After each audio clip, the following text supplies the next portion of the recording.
Et je pense que là, que ce soit la Banque mondiale et les FMI qui font souvent le rapport sur la soutenabilité de la dette, le dernier rapport c'est 2023, je pense qu'on a pris trop de temps pour faire un nouveau rapport de soutenabilité. Parce qu'aujourd'hui, la grande question qui se pose, c'est est-ce que la dette sénégalaise est soutenable dans le temps? Est-ce que nous faisons simplement face à des pics de remboursement sévères qu'on peut lisser, ou bien est-ce que nous faisons face carrément à un problème structurel de soutenabilité de la dette? Je pense que c'est le rapport maintenant d'analyse de la soutenabilité qui a pris du retard à sortir, qui doit être un input dans les négociations. Parce que si on négocie et qu'on n'est pas sûr de la soutenabilité de la dette, on peut faire des erreurs, comme l'a dit Dr Pouy. D'où la question, faut-il restructurer ou reprofiler la dette? Ça dépend. Ces deux questions-là sont importantes. Exactement. C'est très important. Reprofiler et restructurer. Voilà, c'est ça. Parce que quand on fait le reprofilage agit sur la temporalité de la dette. C'est-à-dire que vous avez des pics sévères de remboursement qui viennent comme on avait en mars, le eurobond. Alors en ce moment-là, l'État fait en fait du roll-out, c'est-à-dire ils vont emprunter pour payer encore. Maintenant, ce qu'il faudrait savoir, si on fait le reprofilage, on agit seulement sur la durée, la maturité, etc. On allonge la durée on peut allonger la durée, on peut sauter des échéances, etc. Mais le reprofilage aussi, c'est une restructuration, c'est une mini-restructuration. Maintenant, quand on est sûr qu'il y a des dégâts maintenant structurels plus profonds, on fait une restructuration complète. Et ça peut agir même sur les créances, les taux d'intérêt. Mais les deux ont des conséquences. Parce que le reprofilage, la condition de réussite de reprofilage, c'est d'avoir une croissance soutenable dans le temps et aussi de maîtriser le déficit budgétaire.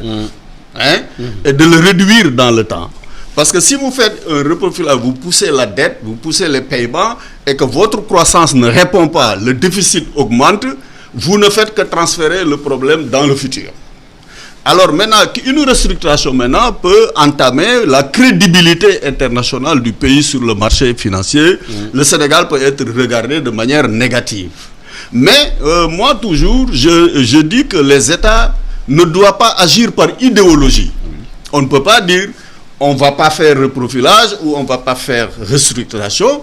Il faut utiliser des experts pour faire l'analyse. Et c'est pourquoi je dis que l'analyse de la soutenabilité de la dette devait être un input de négociation. Et je pense que s'il y a aujourd'hui un retard dans le programme, c'est les deux parties et les autres partenaires qui sont responsables d'une nouvelle analyse de la soutenabilité. Et aussi, le gouvernement, est-ce qu'il est en train de corriger les fautes pour éviter du misreporting dans le futur? Je pense que les deux parties ont des responsabilités. S'il n'y a pas de programme, c'est surtout parce que le Sénégal, les réformes qu'on est en train de faire d'unicité des comptes de la dette, le gouvernement a fait beaucoup d'efforts. Le FMI même l'a reconnu, que le Sénégal a fait des efforts pour réorganiser la gestion de sa dette. Le Sénégal n'a pas fait face à des défauts de paiement significatifs. Dans le temps, toujours, on serre notre dette. Donc, on n'a pas de problème. On n'a pas de défaut. On est en train de faire des efforts. Et aussi, le déficit budgétaire a été réduit de 13,5% en 2024 à 6% en 2025. Donc, je pense qu'il y a des efforts qui sont faits. Maintenant, il faut les reconnaître. Les problèmes qui restent, les autres problèmes à régler, les intégrer dans le programme. Parce qu'on ne peut pas régler tous les problèmes pour faire un programme. Après, à quoi servirait ce programme-là? Moi, je pense que les deux parties doivent faire des efforts pour aller vers quelque chose de plus concret que des rounds de négociation. Parce que là, on est en train de créer une industrie de négociation qui a un coût économique. Et notre économie est asphyxiée. Je pense que les deux doivent aller très rapidement vers un programme. Je rejoins donc cette idée-là. David, faut-il restructurer ou reprofiler?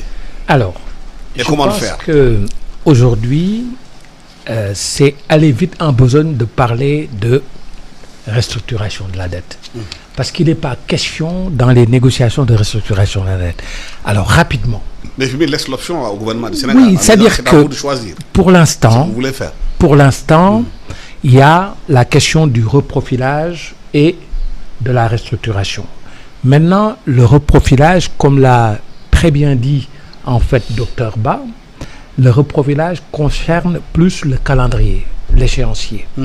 Donc du coup, dans ce cadre-là, on va essayer de nettoyer, de voir dans quelle mesure on peut supprimer telle ou telle chose, négocier en fait plus les délais. Là, c'est une histoire de temps. Alors que la restructuration est une notion beaucoup plus large, d'accord, dans laquelle on peut même remettre en cause les montants même de la dette. Alors maintenant, est-ce qu'il faut restructurer ou est-ce qu'il faut reprofiler? Je pense que nous n'avons pas aujourd'hui les moyens de le dire. Ça serait aller vite en besogne. Aujourd'hui, le FMI est venu pour discuter avec le Sénégal sur les politiques, sur les réformes et aussi sur en fait les conditions de mise à disposition des moyens de financement. Et donc là-dessus, on ne peut pas parler de restructuration. Est-ce que dans les négociations, on peut introduire la notion géostratégique et géopolitique du Sénégal aujourd'hui, compte tenu aujourd'hui de ce qui se passe dans la sous-région, l'instabilité qu'il y a en Afrique? Est-ce que cette dimension peut entrer dans les négociations pour que le Sénégal soit un îlot de stabilité? Absolument. C'est-à-dire qu'aujourd'hui, quand on regarde par rapport à l'AES, aujourd'hui, la situation de la sécurité, en fait, au niveau de notre continent, pose un véritable problème. Et qui dit insécurité dit forcément insécurité sur le plan économique. Donc tout ça, ça va rentrer en fait au niveau du débat. Maintenant, la question de fond, c'est que quand le FMI arrive avec ces conditions, parce que c'est nous qui avons été chercher le FMI. Donc nous sommes en position de faiblesse en termes de rapport de force, parce que nous avons besoin du FMI de façon incontestable et nous avons besoin du FMI pour établir en fait notre crédibilité. Maintenant, là-dessus, la différence va se faire contrairement au plan d'ajustement structurel traditionnel. Le FMI ne va pas nous imposer nos modèles. Nous avons à venir à utiliser nos propres experts parce que nous en avons. Nous avons à utiliser nos propres modèles de développement parce que nous connaissons mieux que le FMI ce dont nous avons besoin, quelle est la trajectoire économique que le Sénégal a besoin. Et donc là-dessus, c'est toute la différence va être en fait, le FMI va nous proposer ces conditionnalités, nous allons proposer avec nos experts notre trajectoire et dire voilà en fait le financement, voilà ce que nous voulons faire de ce financement, voilà où nous voulons aller avec le financement. Parce que la réduction en fait aujourd'hui de la dette est une chose, utiliser un investissement improductif et utiliser un investissement productif ont la même finalité en termes de réduction de la dette, mais ça n'a pas le même impact dans 5 ans sur l'activité économique du pays. Si effectivement on utilise l'argent pour pouvoir réduire un investissement improductif, c'est bien.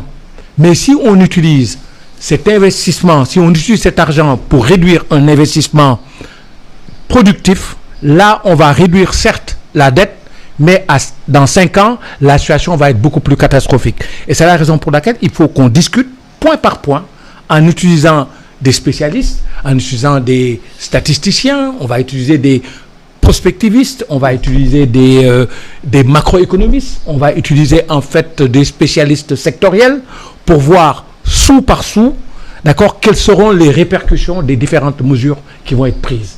Et je crois que c'est là où toute la différence va se faire, parce que le Sénégal, incontestablement, est un pays stable, quoi qu'on dise. Au niveau de la sous-région, c'est un pays stable. Et donc, le Sénégal a aussi véritablement, incontestablement, des experts. Maintenant, en 2 ans, on ne peut pas résoudre tous les problèmes. Parce que la situation économique du Sénégal était assez difficile. Et c'est là où, justement, on va venir scénario contre scénario en disant, voilà ce que vous nous proposez, voilà ce que nous allons vous proposer pour arriver à là où nous voulons amener aujourd'hui le Sénégal. Et n'oublions pas que dans les discussions, on a aujourd'hui 95% quand même de l'économie dominante qui est une économie considérée comme économie informelle. Et il faudra qu'on prenne ça en compte aussi dans les négociations. Et je pense que il faut parler en tant que spécialiste et éviter, en fait, on va dire, les débats de rue sur est-ce qu'on a véritablement besoin du FMI, on n'en a pas besoin. La souveraineté économique ne veut pas dire que nous savons tout faire. La souveraineté économique veut dire aussi, d'accord, qu'aujourd'hui, le Sénégal sait faire des choses, mais le Sénégal ne nie pas l'existence d'une expertise internationale dont on a besoin. Maintenant, quand cette expertise internationale vient au Sénégal, il faut que cette expertise puisse rester au Sénégal, comme l'ont fait si bien les Chinois. Aujourd'hui, le TGV le plus rapide au monde, devinez, il vient d'où? À la Chine. Il vient de la Chine. D'accord. Quand la France est venue en fait installer son TGV en Chine, la Chine lui a demandé en fait l'expertise. Et aujourd'hui, la Chine a été capable d'utiliser cette expertise pour faire le TGV le plus rapide au monde. C'est à nous d'utiliser cette expertise sur le plan international, d'utiliser nos propres modèles, de défendre nos propres modèles, de défendre nos scénarios, d'abord, et de ne pas dire en fait, on va gérer par l'émotion face en fait à des propositions du FMI. Quelle est la dimension géostratégique de ces négociations géopolitiques compte tenu de la sous-région, compte tenu même de la situation intérieure, où on voit de plus en plus les entreprises se ferment, les travailleurs n'ont plus de travail, les jeunes reprennent les pirogues, commencent à repartir. Il y a même un climat assez délétère de xénophobie qui commence à circuler dans le pays. Quelle est la dimension justement de ces négociations? Voilà, merci beaucoup, Alessandre. Moi, je crois que c'est une dimension extrêmement importante, géopolitique. Mais aujourd'hui au Sénégal, personne ne nie l'utilité de FMI. Parce que depuis que son programme est bloqué, depuis qu'on est dans ces négociations, tout le monde a vu les conséquences sur l'économie. Donc ça ne se discute plus. L'impact, oui. Bon, maintenant, le FMI a négocié récemment un programme avec le Burkina Faso, qui fait partie de l'AES. Et qui est le Sénégal est un pays stable. Donc ce n'est pas seulement la stabilité qui détermine les critères de performance économique. Aujourd'hui, dans la zone de l'UEMOA, je pense que 2025, c'est une année où l'UEMOA a une balance commerciale excédentaire du fait de 3 matières premières. Du fait de l'or, qui est principalement produit par les pays de l'AES, où les exportations ont explosé, du fait du cacao, de Côte d'Ivoire et de Ghana, et du fait du pétrole. Tout ça dû à la conjoncture internationale. Exactement. Nous avons tellement exporté ces matières premières brutes quand même qui malheureusement n'ont pas été, on n'a pas les transformations, ce qui fait que globalement dans la région IMOA, nous avons une balance commerciale excédentaire positive. Donc ça c'est un acquis. C'est pourquoi je pense que c'est une région quand même, malgré l'instabilité au niveau de l'AES, il y a une discipline financière. Vous voyez que la Côte d'Ivoire et le Sénégal même ont levé récemment des obligations pour financer leur économie ou bien pour faire le refinancement, c'est-à-dire pour payer les dettes. Moi, je pense qu'il y a, pour ces questions géostratégiques de paix, d'insécurité, nous avons quand même des mécanismes. Même dans et la gestion interne aujourd'hui. Voilà, la gestion interne. La situation interne du pays. La situation interne. Ils ont des problèmes. Où aujourd'hui vous avez les patronats sénégalais qui vous disent qu'on ne doit plus de 1000 milliards de francs CFA. Le BTB, la 300 milliards. Effectivement. Bon, il faut comprendre que quand il n'y a pas de croissance, on met aussi en péril notre capacité de rembourser la dette. Mais j'ai dit tout à l'heure que le Sénégal a fait des efforts pour réduire le déficit budgétaire. Mais la croissance n'est pas encore au rendez-vous. Vous avez vu que la croissance sans le pétrole et le gaz est autour de 2%. Pourquoi elle n'est pas au rendez-vous, la croissance? Elle n'est pas au rendez-vous parce que l'économie est plombée. On a discuté l'autre jour, au mois d'avril, je crois, avant le limogeage du Premier ministre, on avait discuté ici, on avait dit que l'économie est arrêtée, les BTP ne fonctionnent plus, les chiffres d'affaires des entreprises ont baissé de manière drastique, donc l'économie n'avance pas. Parce que pour payer les dettes, il faut avoir une croissance. Pour payer les dettes, il faut avoir une économie qui fonctionne. Donc tant qu'on n'a pas un programme clair avec le FMI et qu'on ait accès au marché financier international, qu'on puisse construire des partenariats publics-privés. Et je disais tout à l'heure qu'il y a des mécanismes qui protègent. Même dans les pays de l'AES, si vous voulez faire des PPP, il y a des mécanismes comme le MIGA qui peuvent garantir les investissements sous instabilité. Il y a des mécanismes aussi pour que vous pouvez lever des PPP au niveau régional. Il y a le Garantico qui garantit un peu les investissements du secteur privé.